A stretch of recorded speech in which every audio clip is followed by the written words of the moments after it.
chicos y chicas, como una vez un nuevo tutorial de cómo aumentar el sonido de tu micrófono.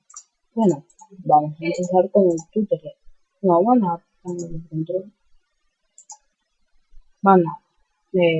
Por defecto le tienen que salir iconos pequeños o iconos grandes. Van a ver por iconos cierto de gama categoría.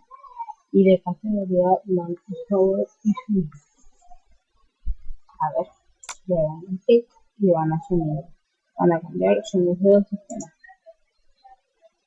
Van a grabar, a ver un poquito y esta cosa. A ver, está. Y bueno, una vez ya están acá, van a grabar, van a micrófono, propiedades, van a niveles, esto lo ponen al máximo, a las horas, esto lo tienen que tener configurado así porque si no les puede llegar a escuchar con eco. Y acá así, porque esto hace que se escuche con mucho eco. Si yo tengo eco, va a escucharse con mucho eco.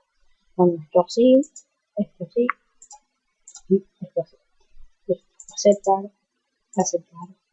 Ya van a aplicar, obviamente, cuando ya hayan terminado, van a ajustar el sistema para escuchar. Si algo lo escuchaban bastante bajito, acá solamente moviendo la ratonera, lo hacen para arriba y listo. Bueno, lo cierran nomás.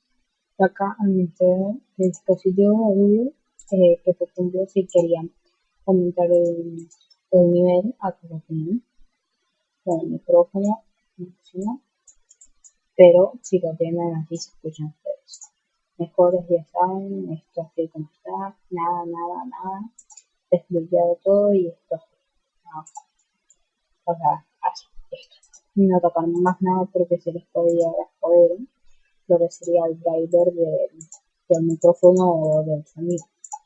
Así que eso ha sido todo por hoy. Y bueno chicos, adiós. Lo siento porque ya saben que soy pésimo con el fantasma.